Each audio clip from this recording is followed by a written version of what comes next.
तो भाई इस मांगा के चैप्टर की स्टार्टिंग होती है जहाँ पर हमें एक पास्ट का सीन दिखाया जाता है। इज़ला हमारे टाइले से कहती है, टाइले चाहे तुम्हारा आज कितना भी कठिन और डिफिकल्ट क्यों ना हो, फिर भी एक ऐसा भी दिन आएगा जिस दिन यह अंधेरी रात एक सुबह के उजाले में गायब हो जाएगी। और क्या तुम्हें पता है वे हीरोज इतने ग्लोरियस और ब्यूटीफुल इसलिए होते हैं क्योंकि उन्हें अनगिनत कठिनाइयों से होकर गुजरना पड़ता है। तो वह सब कुछ जितना भी पेन है, जितने भी चैलेंजेस हैं जो कि तुम्हें अभी दिख रहे हैं, अगर तुम उन पर विजय पालोगे तो वह आगे चलकर तुम्हारी ही ग्लोरी के फाउंडेशन बन जाएंगे। जिस बात को सुनकर टाइले भी कहता है, तुम इतनी बड़ी बड़ी बातें कर रही हो, क्या तुम्हें इनके बारे में कुछ पता भी है? और अगर पता भी है तो तुम्हें इन चीजों के बारे में कैसे पता चला? जिस बात को सुनकर वह इज़ला कहती है, क्योंकि टाइले तुम एक मेन कैरेक्टर हो जहाँ पर सामने की रात का भी उजाला हो चुका होता है। जिस पर इज़ला भी मुस्कुराती है। जहाँ पर सीन प्रेजेंट में शिफ्ट होता है, हमारा टाइले अभी भी घनेरी बरसात में बगता हुआ आ रहा होता है सीधा हमारे एडी के कैंप की तरफ। वह काफी ज्यादा थक चुका होता है, यहाँ तक कि वह हाफ भी रहा होता है, लेकिन फिर भी वह नहीं रुकता, वह आगे बढ़ते रहता है।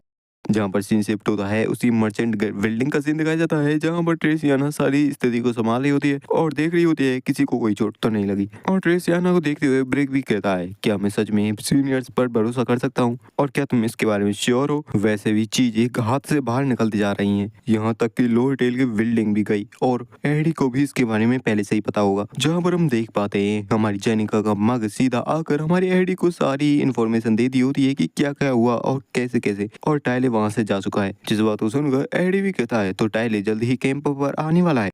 जिस बात को सुनकर इज़ला भी चिल्लाते हुए कहती है, तो क्या तुम टाइले से लड़ने वाले हो? लेकिन क्या यह ठीक नहीं रहेगा अगर तुम उस होली लेंस ड्रैगन के बारे में टाइले को सब कुछ बता दो? और लेकिन तभी हमारा एमसी इज़ला के चारों तरफ एक स्पेल कास्ट करने लगता है और कहता है, अगर तुम इन सारी चीजों को बता दोगी तो चीजें और भी बिगड़ जाएंगी, तो अभी के लिए थोड़ा आराम करो। जहाँ पर हमारे एमसी ने उसके ऊपर किसी स्पिरिचुअल मैजिक का यूज किया होता है जिससे वह बेहोश होने लगती है और कहती है, आखिरकार तुम क्या करने वाले हो एड? वह इतना कहती है कि वह एकदम से बेहोश हो जाती है। हमारा एड भी आकर उसे पकड़ता है, लेकिन मैजिक का यूज करने की वजह से उसके हाथों में भी काफी ज्यादा दर्द होने लगता है। कहता है, और मुझे लगता है कि मुझे अभी और टाइम लगेगा रिकवर होने में। और बताया जाता है एड्रो Taylor failed swordsman of Sylvania के फर्स्ट एक्ट का मिड बॉस। वह एक काफी पैथेटिक पर्सन था जिसे काफी बेकार का अंत मिला। ऐसे वाक्य निकालने के बाद क्या तुम सच में एक थर्ड रेट विलन से एक्सपेक्ट करते हो?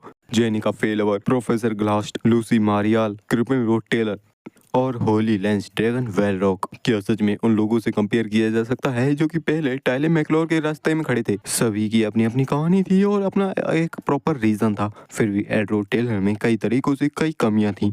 एक ऐसा पर्सन जो कि सतही और एकदम अर्थहीन, और एक ऐसा पर्सन जो कि हमेशा ही अपने घर से बचकर भागता रहा और अपनी बड़ी बहन के अपराध बोध में अपने आप को ही खत्म करने का ट्राई किया।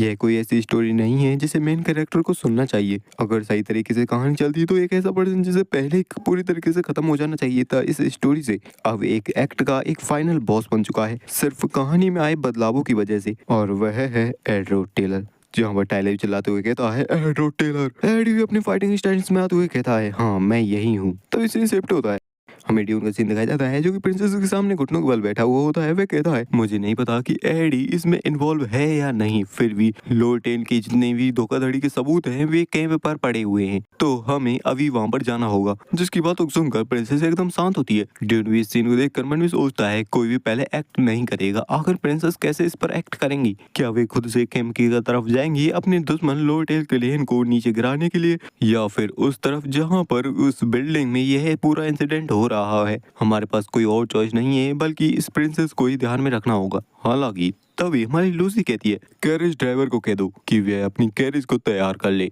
जहाँ पर उन लोगों ने अपने चारों तरफ एक शील्ड बना रखी होती है जिससे वे बरसात से बच सकें। और लोअर टेल आगे बढ़ते हुए कहती है, मैं कैंप पर जाऊंगी। वही हमें कैंप का सीन दिखाया जाता है जहाँ पर हमारे एमसी एडी और टाइले के बीच में काफी खतरनाक सी फाइट चल रही होती है। टाइले पूरी तरीके से एडी के ऊपर भारी पड़ने का ट्राई कर रहा होता है ताकि वह उसे आसानी से हरा कर इज़ला को बचा सके, लेकिन एडी भी उसे पूरी टक्कर दे रहा होता है। जहाँ पर टाइले एक स्वॉर्ड स्लैश मारता है जिससे एडी का वह नाइफ हवा में उड़ जाता है, लेकिन एडी भी तुरंत पीछे हट जाता है उसके अटैक से बचने के लिए। लेकिन टाइले यहीं पर नहीं रुकता, वह काफी सारे स्वॉर्ड स्लैश मारता है अपने सामने की तरफ। लेकिन तभी हमारा एडी नोटिस करता है, वह देखता है टाइले ने पहले ही उसके जितने भी मैजिक इंजीनियरिंग टूल्स होते हैं उन सभी को तोड़ दिया होता है अपने स्वॉर्ड स्लैश के जरिए। और टाइले कहता है, मुझे पता है जब तुम डिफेंसिव होने का ट्राई कर रहे थे तब तुम अपनी ट्रिक्स को सेटअप कर रहे थे, क्योंकि मैंने पहले ही अल्वीरा को फेस कर रखा है जो भी इसी ट्रिक का यूज कर रही थी। तो अब मुझे बताओ कहाँ पर है, लेकिन एडी भी नहीं मानता। वह भी कहता है वेल उसे तो तुम्हें ही ढूंढना होगा। जिस पर टाइलर भी गुस्सा होते हुए कहता है आखिर आखिर क्यों तुम इतना आगे बढ़ रहे हो, तुम्हें इतने आगे जाने की कोई जरूरत नहीं है, क्यों कर रहे हो तुम ये सब। जहाँ पर एडी भी कहता है कभी कभी तुम्हें अपने आप को आगे बढ़ाने के लिए कठोर कदम उठाने ही पड़ते हैं।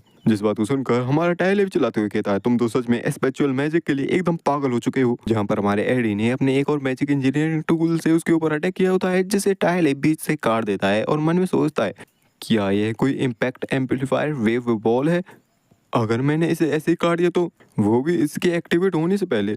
लेकिन तभी वह जब ध्यान से देखता है वह होता है एक स्मोक ग्रेनेड, जिसके कट्टे के साथ वहां पर चारों ही तरफ धुआं फैल जाता है। जहां पर हमारा टाइल अपनी स्वॉर्ड में पावर डालकर अपने चारों ही तरफ एक खतरनाक सा स्लैश मारता है ताकि उस सारे ही धुएं को हटाया जा सके। और ऐसा होता भी है, चारों बगल का ही धुआं गायब हो जाता है। लेकिन तभी कहीं से तीर चलते हैं जो कि सीधा ही हमारे टाइले की तरफ बढ़ रहे होते हैं। लेकिन टाइले भी अपनी फैंटम स्लैश टेक्निक के साथ उन सारे ही एरोज को आसानी से काट देता है। और वह अब तक काफी ज्यादा थक चुका होता है और हाफ भी रहा होता है क्योंकि उसके पास ज्यादा एनर्जी बची नहीं होती। जहाँ पर अपने सामने देखता है एडी को जो कि कुछ दूरी पर खड़ा होता है। उसे वहां देखकर वह सीधा ही हमारे एडी की तरफ चार्ज कर देता है अटैक करने के लिए। लेकिन तभी वह हमारे एडी के द्वारा बिछाए गए एक जाल में उसका पाँव फंस जाता है और उसका बैलेंस बिगड़ जाता है।